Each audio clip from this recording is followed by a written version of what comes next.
Olá, boa noite. Meu nome é Danilo, eu sou psicólogo da Clinos Psicologia e hoje nós falaremos sobre como a psicologia e a psiquiatria veem o luto e também falaremos sobre como é que funciona o tratamento de pessoas que estão passando por esse tipo de sofrimento. Voltamos, a internet começou a ficar instável, mas acho que agora está tudo bem. Boa noite, mamãe, boa noite, Luísa, boa noite a todos.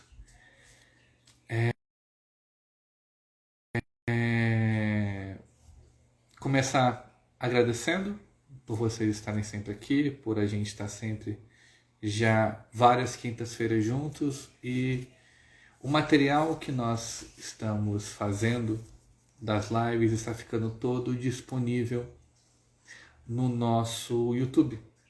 Nós estamos com um canal no YouTube já, o nome é Clinos Psicologia. Basta você procurar e você vai achar o que nós estamos falando e fazendo sobre vários temas. A gente já falou sobre família, sobre relacionamentos, sobre chefes, como a gente lida também com relação entre pais e filhos. Então, tem muita coisa positiva que nós estamos fazendo e já está tudo disponível. E muito obrigado pelo carinho, pelo o apoio que vocês têm dado, tá bom? É muito bom sentir que a gente está andando juntos e construindo conteúdo e construindo coisas lado a lado. Então, isso é muito bacana. Minha voz está um pouco cansada, é por isso que eu estou falando num tom um pouco mais calmo, um pouco mais baixo. Caso esteja muito baixo, vocês me avisem que eu tento falar um pouquinho mais alto. Mas falaremos sobre muitas coisas hoje. Teremos primeiro o ponto de vista de como a psicologia e a psiquiatria enxergam o luto, os pontos de consenso, os pontos de divergência. Falaremos sobre o que as pessoas, como as pessoas vivenciam isso nas vidas delas, as dimensões de cada tipo de vivência. E depois nós falaremos um pouquinho sobre o que existe de consenso sobre o tratamento de pessoas que trazem o luto como demanda da psicoterapia. É um tema super polêmico. Tem até dos artigos que eu li para hoje, para conversar com vocês. 2 deles falavam explicitamente sobre como o tema de luto, assim como o tema de morte e falecimento, são apenas conversados por pessoas que têm contato com isso no seu dia a dia, com frequência, e como isso muitas vezes é evitado. Então, eu realmente imagino que vai ser um tema que, se você está assistindo, sinto que toca para você, é muito importante para você. Eu espero espero que minha fala possa trazer um pouco de conforto e espero que possa trazer um pouco de informação e que ajude você a lidar com isso. Eu vou tentar ter todo o cuidado possível para não ser desrespeitoso com o assunto. E muito obrigado pela presença de vocês, tanto a mamãe, quanto a Natália, quanto a Leubia, a Solange, a Clenice. Clenice que está sempre com a gente, né, Clenice? Muito bom ter você aqui. Vamos começando? E normalmente quando a gente tem um tema como esse, a definição seria a parte mais fácil. Mas na prática é um pouco difícil, porque a psicologia e a psiquiatria tem muitas e muitas coisas que trocam a respeito disso, mas a gente esbarra às vezes sobre consensos diferentes, não necessariamente entre psicologia e psiquiatria, na verdade, entre formas de lidar com, afinal de contas, como é que a gente conceitua o que de fato é luto, o que seria lidado com uma perda, sabe? Muitas pessoas e muitos cientistas lidam perda apenas como, para caso de luto, apenas para caso de perda de pessoas. Só que a gente reconhece boa parte dos processos de luto ainda presente em outros tipos de perda, em outros processos de transformação. Isso seja, por exemplo, um divórcio, uma mudança, uma perda muito grande de um estilo de vida. As pessoas vivem maneiras diferentes, diferentes tipos de situação a respeito do luto. E uma outra coisa que é extremamente polêmica e complicada é reconhecer cientificamente o que de fato é um luto considerado complicado e o que seria um luto saudável. Porque ambos os processos a gente vai sofrer, mas o quanto seria, vamos dizer assim, problemático, complicado, desajustado um luto que envolva muito desestruturante. Então, nós temos um pouquinho de dificuldade nisso, na parte da definição. Mas sempre são processos de perda, sempre são processos de mudança. E o que existe também de consenso? Existe a ideia de que, por isso que é difícil de definir, de que cada processo envolve um contexto sociocultural e, ao mesmo tempo, profundamente íntimo entre a relação da pessoa e a pessoa que a gente perdeu.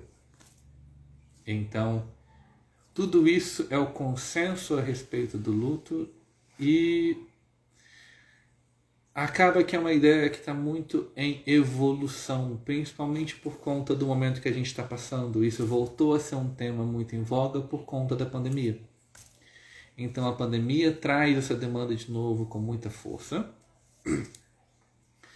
E a psicologia começou vendo como um processo um pouco obscuro, um pouco inexplicável, não óbvio, justamente pela pluralidade de formas que as pessoas podem viver. Mas o que existe muito popular na vida das pessoas e no acesso à informação das pessoas é a ideia de fases do luto, que é as famosas negação, raiva, negociação, depressão, aceitação. Isso está na boca de muito psicólogo, está na boca de muitas pessoas. Quando você bota fases do luto, todo mundo consegue achar uma informação sobre isso na internet. E é uma coisa que, sim, eu acho que essas fases têm contribuição, elas fazem sentido para que as pessoas consigam identificar esses processos como um processo de luto, mas na prática é uma coisa que na psicologia já foi muito discutida, na psiquiatria já foi muito discutida, tanto como um processo que não é linear e não que necessariamente acontece assim. Então hoje em dia a psicologia lida muito com essa ideia de fases do luto, que é uma ideia dos anos 70, como uma ideia de referência, de tipo, a pessoa pode apresentar uma dessas formas de sofrimento. Repetindo, a negação, que é quando a gente tem uma dificuldade de conseguir aceitar a perda, o início do processo, o próprio sofrimento. A raiva, pela situação que a gente fica, pela situação que a pessoa nos deixa, como é que a pessoa pode fazer isso com a gente, às vezes por alguma questão relativa à causa da morte. A negociação, barganha, como se fosse um instrumento de buscar fazer algum tipo de concessão com essa perda, né? Ver formas que a gente consegue ainda preservar algumas coisas da vida da pessoa que estava com a gente a respeito dessa perda. E depressão como se fosse um processo de... como se fosse pré-aceitação. A depressão como se fosse um processo muito profundo de sofrimento, um processo muito incapacitante. E a aceitação como última fase. Essa ideia já foi muito discutida, já foi muito trabalhada e já é uma coisa que as pessoas hoje em dia devem usar muito mais para identificar do que seguir ao pé da letra. A Natália trouxe: acho interessante pensar sobre vários lutos, o que vivemos no dia a dia, os fins dos relacionamentos, fim de outros ciclos. Com licença. Eu tinha posto o não perturbe e aparentemente alguma coisa estranha aconteceu. Seguindo em frente, como é que a gente lida então? Se a psicologia já avançou nesses pontos, se como é que a psiquiatria já lida com isso, como é que existem os movimentos de luto na prática na nossa sociedade, como é que a gente vivencia isso? Primeiro que, por mais que exista a ideia da disputa, da ideia um pouco mais patologizante de luto ser um processo complicado, problemático, na base de sofrimento, acaba que existe muito mais o consenso da importância da vivência muito próxima entre a importância de nós vivermos um momento de sofrimento de uma forma pacífica, tranquila e estruturada, principalmente, que é aí que está na literatura, 1 ano para adultos, 6 meses para crianças.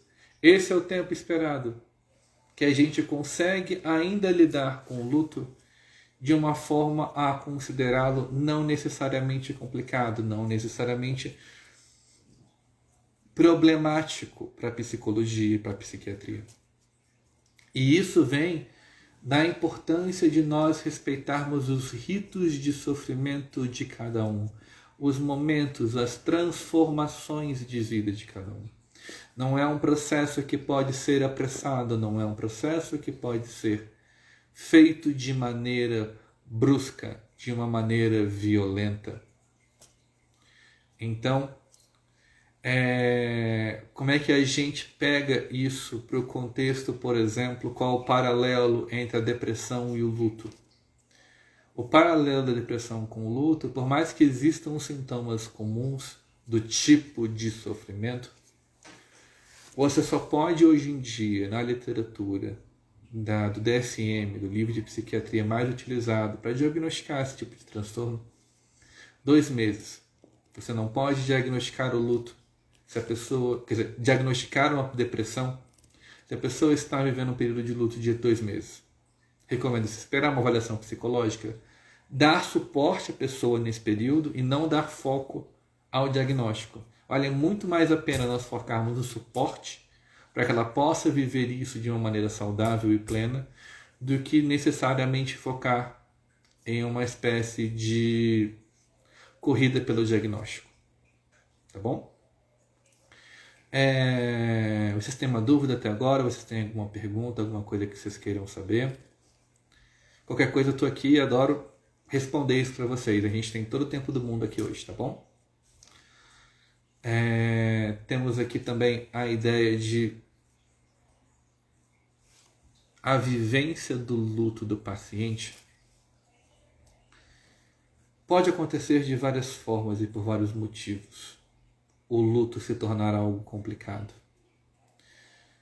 Porque, na prática, como eu disse mais cedo, é uma vivência muito sociocultural e íntima. Então, nós vamos lidar, às vezes, com situações onde nós temos uma pessoa que é muito simbolicamente positiva para a gente, que ela nos ensinou muita coisa, que ela nos completou na nossa vida de muito sentido. A influência dela positiva nos rendia várias coisas, vários suportes, inclusive presença financeira, que tudo isso pode afetar muito profundamente a nossa vida. Mas nem sempre a nossa perda também é relativa a uma pessoa querida. A gente pode ter um luto, um processo de enlutamento por uma pessoa que a gente não gosta, mas que era uma pessoa que nós éramos vinculados. E isso que é o grande lance. O grande lance do luto está atrelado ao vínculo. Então, a gente pode sofrer com essa perda por conta de a pessoa nunca teve uma relação boa com a gente e a gente não vai ter como resgatar essa relação. A gente pode ter uma vivência onde a relação já foi tentada uma reaproximação, mas não foi possível, ou até, como acontece em muitos e muitos casos, as pessoas às vezes começam a ter uma reaproximação num momento em que já estão adoecidas, que já estão vivendo um processo muito sofrido, muito já de preparação para a morte. E é muito difícil lidar com a mudança nas nossas vidas da perda dessa pessoa. E isso a respeito dos nossos próprios papéis, porque às vezes a gente perde um pai e a gente começa a ser o responsável pela casa. A gente perde uma pessoa que fazia o processo de integração das pessoas e a família às vezes vai perdendo o contato, vai se ficando mais reclusa. Às vezes a gente perde pessoas que ajudam, principalmente no caso de idosos.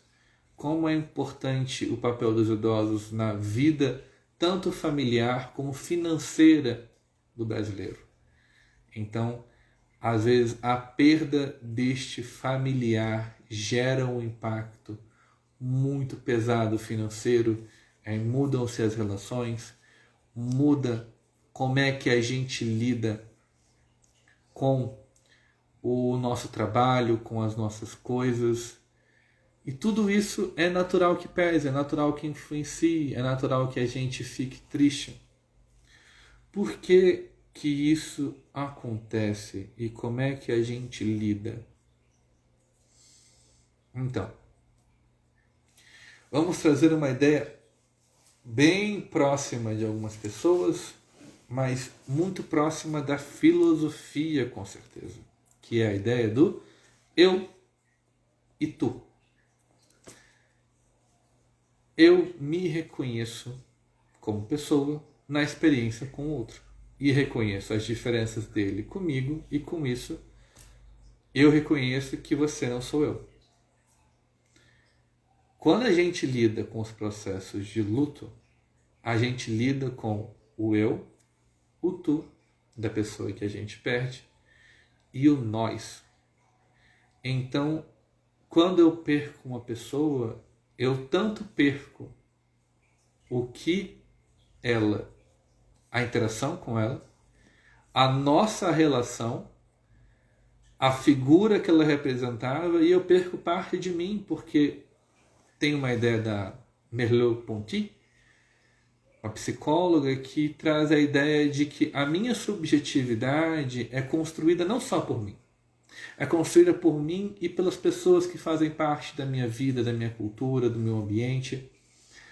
Assim como os corpos, a própria integração nossa com o ambiente, com os espaços, é uma coisa que nos conecta. A presença de alguém nos conecta.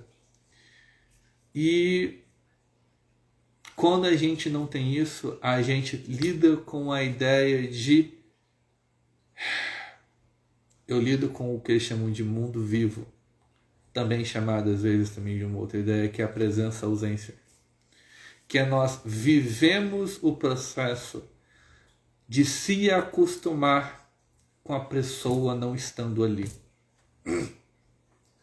E que parte, inclusive, da ideia das fases do luto de barganha, que a gente comentou mais cedo, é a ideia de que é muito difícil que nós tenhamos, principalmente em processos de luto difíceis, um mundo que seja possível que a gente volte, que a gente reencontre. É muito difícil que a gente lide e espere que a nossa vivência, que a nossa forma de lidar com as coisas seja a mesma de antes. Porque nós não vamos ser as mesmas pessoas. Nós seremos outras pessoas, agora sem a presença de alguém e lidando com a ausência dela e com as transformações que isso vai gerar.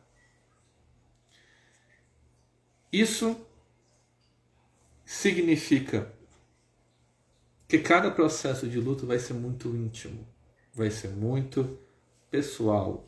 As pessoas podem ter contextos de perda de sono, perda de apetite, raiva, podem ter instabilidade emocional, podem ficar muito à flor da pele.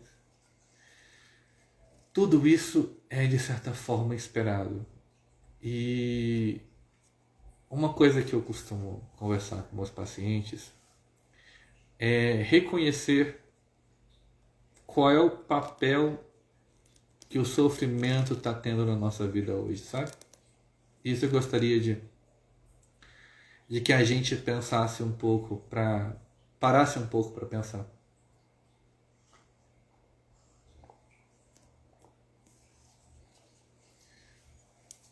Porque, na prática, quando a gente está discutindo luto, quando a gente está discutindo perdas, sofrer é um processo natural. Sofrer é um processo, às vezes, necessário. Boa parte do tratamento de pessoas que estão buscando lidar com o luto envolve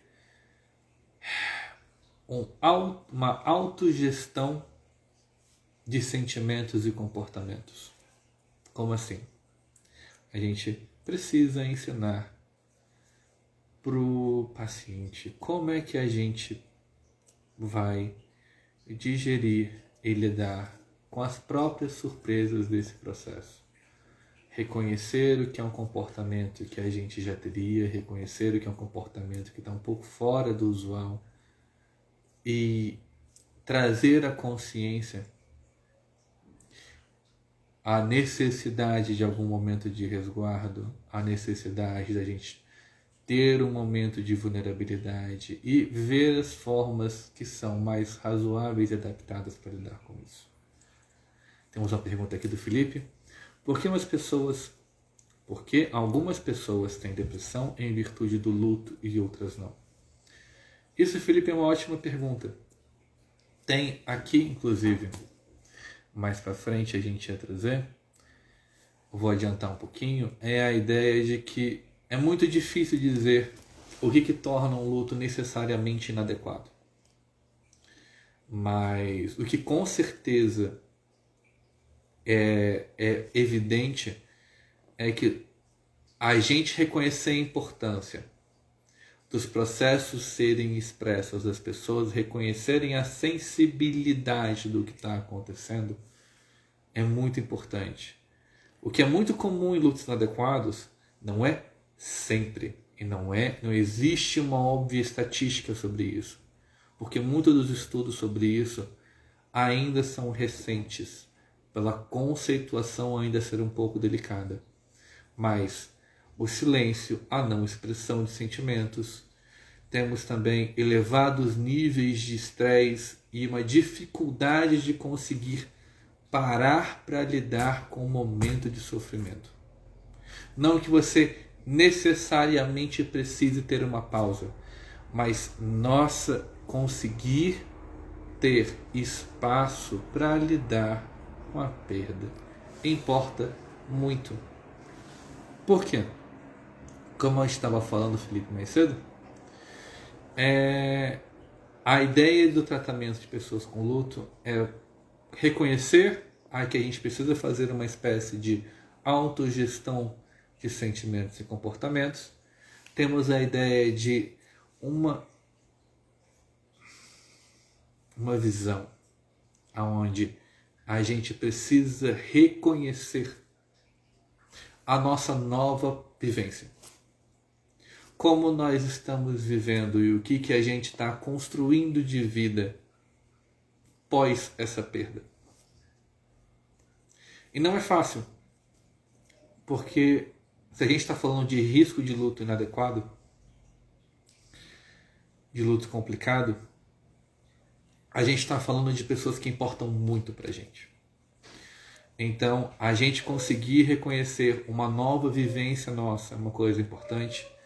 Reconhecer que é necessário viver as emoções do luto com calma, com tranquilidade, de uma maneira comedida, tendo paciência com ela e tendo paciência com as outras pessoas que ainda permeiam nossa vida e, que é uma coisa extremamente importante,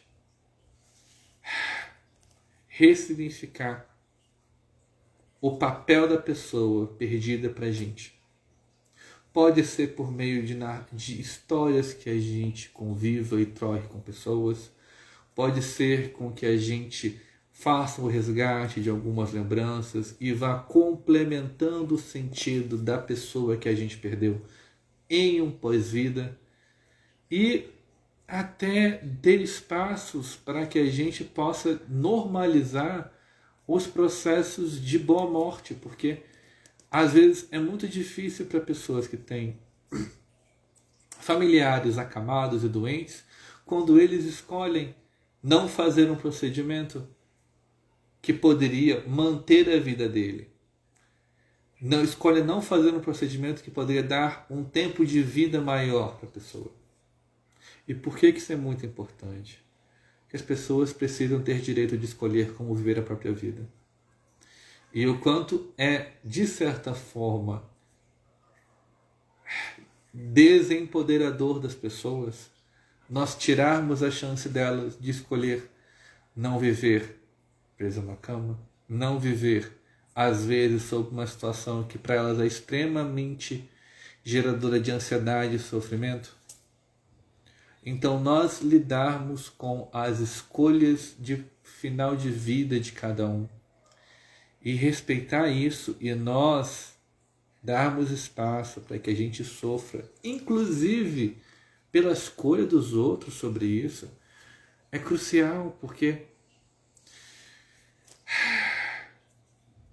vamos falar do que a gente não disse até agora sobre Covid? Infelizmente, a gente está vivendo muito sobre isso. Infelizmente, a gente está vivendo uma sociedade que vive grandes números de perdas. E nós, grande chance de vivermos o processo de luto, ou já estarmos vivendo um processo de luto, pela perda de alguém, ou por conta do Covid, ou em um momento que perdas de vidas estão acontecendo com tanta frequência. E qual é a grande dificuldade deste momento a respeito de mortes com Covid? Bem, os narrativas, as histórias, a integração que a gente disse mais cedo, envolve contexto social. E a gente precisa conseguir conversar, se conectar com outras pessoas, precisa conseguir interagir, trocar, experienciar coisas socialmente, culturalmente, para ajudar a significar essa morte. Então o contexto de isolamento pesa muito contra as pessoas. Outra dificuldade muito grande que nós temos é a dificuldade de vivenciar ritos. Dificuldade de vivenciar e finalizar e concretizar a morte das pessoas. Não estou falando que a gente deva abandonar as práticas de cuidado, mas reconhecer que isso pesa contra é uma coisa necessária, porque as pessoas que perdem parentes por Covid, pessoas queridas por Covid, não vão conseguir ter acesso com a mesma facilidade a rituais e a cuidados que as pessoas costumam ter. E esses rituais existem, independente da sua religião, e mesmo que você não tenha nenhuma religiosidade, os rituais de falecimento importam muito em toda e qualquer cultura. Então, tirar isso das pessoas que fazem parte da nossa vida é muito delicado, é muito difícil. E outra coisa é tanto as mortes serem muito bruscas em muitos contextos, como a morte sem isolamento. E isso ser algo tão difícil de aceitar, tão difícil de lidar. Então, todos esses fatores pesam muito, muito para as pessoas que pegaram Covid, para as pessoas que estão vivendo o Covid hoje dentro delas e para todo mundo que está ao redor. Os profissionais da linha de frente lidam com suas próprias perdas e lidam internamente com essa dificuldade de estar próximo do paciente, de lidar com o risco dele falecer e de ele falecer, e tanto dos sentimentos, às vezes, de responsabilização que eles sentem, como de lidar com a própria mortalidade, de lidar com a necessidade de se proteger, o medo de ir trabalhar, com várias e várias e várias coisas. E isso para os sobreviventes do Covid e para os profissionais de frente é uma coisa que assusta muito, porque às vezes a gente tem famílias inteiras que se perdem por Covid, mas às vezes as pessoas da família que perderam alguém por Covid vivem processos de culpabilização, que vivem processos de sofrimentos extremamente deslocados e inadequados por conta de poxa, eu deveria ter me cuidado, não me cuidei, quem passou para quem, como é que isso está acontecendo, e tudo isso são fontes que podem influenciar num luto profundamente complicado, num processo de significação da morte muito complicado. Tudo isso é muito intenso, tudo isso é muito difícil, mas eu queria pensar com vocês e trazer com vocês essas ideias, principalmente para que a gente possa ter paciência com nós mesmos, com os outros, reconhecer que a gente pode sofrer de várias formas, e isso não quer dizer que está certo ou errado. Significa que a pessoa talvez precise de suporte, precise de alguém para conversar, inclusive para afirmar o quanto ela talvez não esteja bem. E tudo bem. A gente perdeu pessoas importantes, sabe? E a gente não tá bem é natural. É muito difícil ficar bem sem as pessoas que a gente tinha na nossa vida. Tá tudo bem. E antes da gente tentar focar apenas em responder perguntas, eu queria trazer algumas ideias que eu acho que a gente precisa também lembrar, que é a diferença, como eu disse no início, da perda e do luto. Eu costumo considerar os processos de perda naturalmente muito próximos do processo de luto. Principalmente que eu reconheço toda essa instabilidade, todo esse processo de ressignificação, de histórias, de momentos, de contextos de vida, também acontecendo em momentos de divórcio, por exemplo.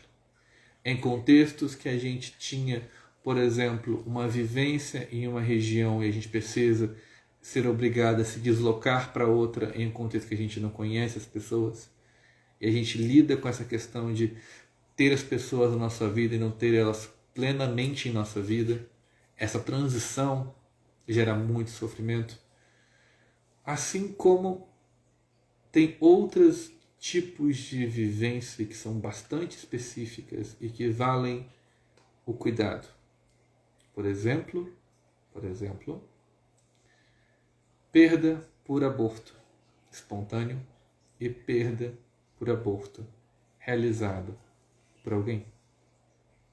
Ambas as perdas são diferentes, mas os níveis de culpa e os níveis de inadequação, a forma que as mulheres lidam com esse tipo de sofrimento é uma coisa muito difícil, muito complicada, muito delicada e que acontecem muitas vezes na vida de várias mulheres de maneira cíclica. Como assim? O que eu quero dizer com isso? Não é raro que pessoas que perderam um bebê, que elas revivam momentos da vida dessa pessoa falecida quando a perda fizer alguma data especial, tipo 1 ano da perda, 5 anos da perda, 10 anos da perda, 15 anos da perda, porque a gente sempre vai imaginar de alguma forma aquela vida presente, aquela vida manifestada, como seria se essa pessoa tivesse tido a chance de sobreviver. E eu digo isso por pessoas que perderam o filho em abortos espontâneos, como também em abortos induzidos, porque é um sofrimento muito grande para ambas as pessoas, sabe? Nenhuma pessoa que comete um aborto, principalmente induzido, faz com calma, faz sem ser um processo extremamente traumático.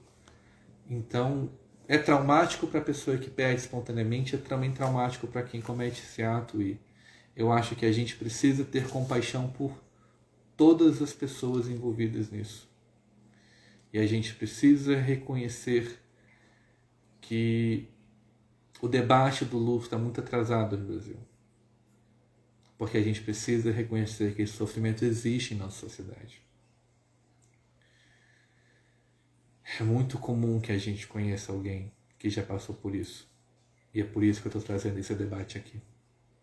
Porque existem perdas que são muito silenciosas em nossa sociedade, que precisam de um pouco mais de voz. Então, tenha cuidado quando a gente fala sobre isso, tá bom? Vamos tentar respeitar o sofrimento das pessoas e o que elas passam, que às vezes é muito engasgado e contido na nossa sociedade, tá bom? Queridos, muito do que eu queria falar era isso. Estou aqui para responder perguntas, caso vocês tenham alguma coisa que vocês queiram saber, alguma coisa que vocês queiram perguntar. Eu estou aqui, estou acessível e disponível para vocês.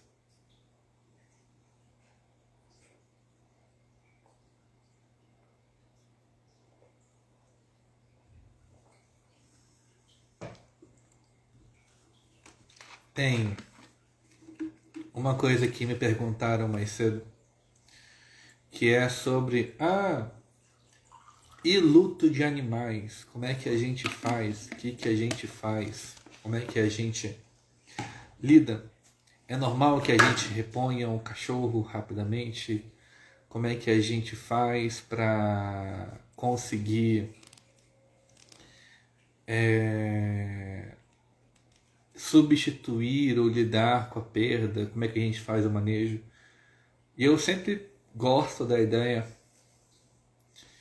de que toda vida é única, sabe? Então não dá para nós colocarmos uma pessoa no lugar de outra, nem um bicho no lugar de outro.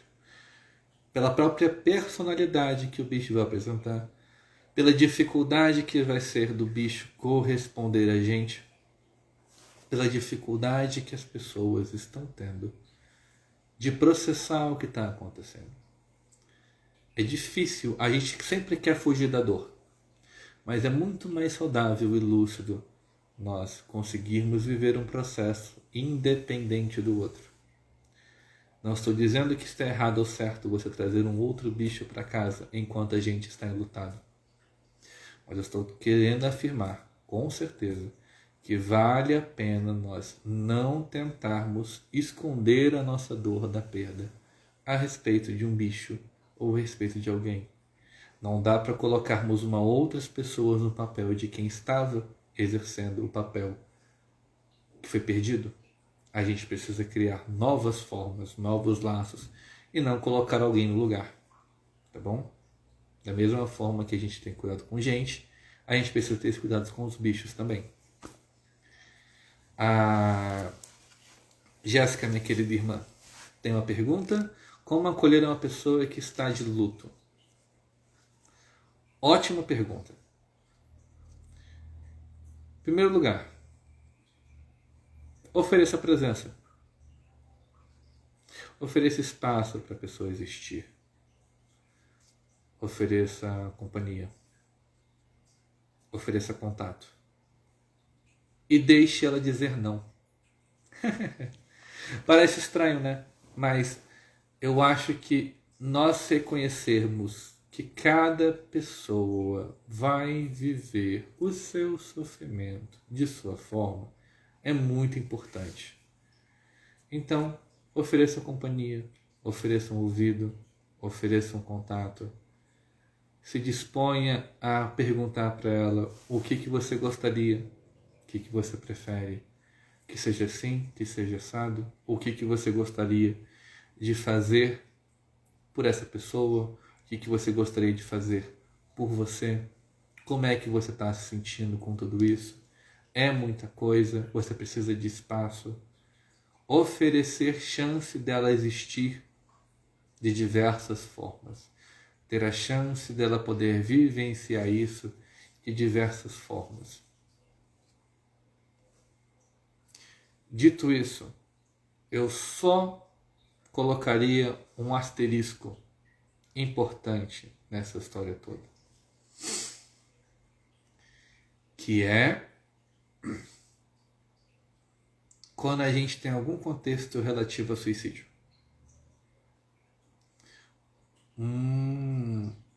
Por quê? Porque se a pessoa que está enlutada tinha risco de suicídio antes, talvez as formas que ela vai processar essa perda a deixem mais distantes da ideia de suicídio ou ideias mais próximas da ideia de suicídio. Então a gente precisa ter um cuidado com isso, a gente precisa fazer a manutenção da segurança dela, a gente precisa ter a manutenção do bem-estar dela, compreender que os processos podem deixá-la mais vulnerável, mais instável, e assim como reconhecer para as pessoas que perderam alguém por suicídio a necessidade de não envergonhá-las, de não constrangê-las, de não sufocarem elas. Porque uma coisa que é terrível é a pergunta de, poxa, por que a pessoa fez isso? Ou a ideia de que, nossa, como é que ela fez isso? E todos esses são detalhes que para a própria família, sempre vai ser um ponto delicado, mas principalmente no primeiro ano da perda, até o primeiro ano da perda é uma coisa esperada de ser absurdamente delicada e difícil. Então, nós pesarmos o que vale a pena, a nossa curiosidade ou a gente ser agradável, eu acho que sempre vale a pena a gente considerar, sabe? Eu até fico pensando que sempre que a gente tem a opção de ser gentil ou outra coisa, escolher ser gentil quase sempre vale a pena. Quase sempre é a melhor opção. Entre nós sermos cuidadosos ou cuidadosos, sabe? Preservar, cuidar, pensar em formas de nós termos consideração para as pessoas que estão sofrendo luto. É a melhor forma de acolher uma pessoa que está de luto. Dar chance para ela existir, dar presença e dar acolhimento. Mesmo em tempos de Covid, não dá para se fazer presente. A gente liga, a gente tem um WhatsApp, chamada de vídeo, troca mensagem, várias e várias e várias formas de lidar com esse tipo de perda, tá bom? Mais alguma pergunta, queridos? Alguma pergunta que vocês queiram fazer sobre luto? Alguma coisa que vocês queiram conversar a respeito disso? Nós estamos com um canal no YouTube com todas as nossas lives, nossa live inclusive essa, meio-dia de amanhã já vai estar no nosso canal, então já vai estar no nosso Instagram também, mas quem quiser assistir no YouTube tem também. Eu sei que para vídeos longos as pessoas acabam se preferindo o YouTube, então a gente também está colocando por lá agora. Acho que é isso, queridos. É muita informação, é muita coisa para lidar. Eu vou só dar uma recobrada no que a gente conversou hoje. Nós conversamos sobre a falta de consenso, sobre as temáticas de luto e perda na psicologia e psiquiatria. Nem toda perda, nem todo luto necessariamente é um luto complicado. Os sofrimentos são muito simbolicamente importantes para nós e ajudam a gente a processar as informações nesse momento. As fases de luto servem como referência, mas não existe uma ordem, não existe necessariamente uma obrigatoriedade que elas sejam vividas. Cada processo vai ser único, principalmente no contexto sociocultural. E lembrar sempre de, olha, um ano de luto ainda é um luto esperado que as pessoas passem, 6 meses para crianças. E que um tema interessante. A parte de medicamentos para caso de luto, a gente pode buscar medicações caso a gente esteja vivendo luto. Não é uma espécie de fuga, é apenas uma ideia de amortizar o sofrimento psicológico a respeito disso. E vamos viver isso com calma. Vamos respeitar as pessoas que estão por esse processo. Não vamos determinar como vai ser o luto do outro. Vamos dar a chance a pessoa viver do seu jeito. E a pessoa vai encontrar formas simbólicas de viver isso, tá bom?